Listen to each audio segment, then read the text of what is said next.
Hey everyone, welcome to another episode of Ronnie on the Rocks. Today we're going to be making the Paloma.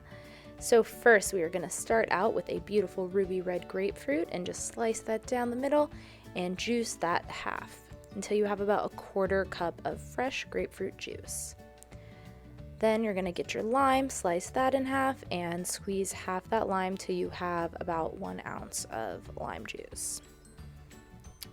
Then you're going to take your other half of your lime, slice a little sliver off. That's going to be your garnish for later, so just set it aside.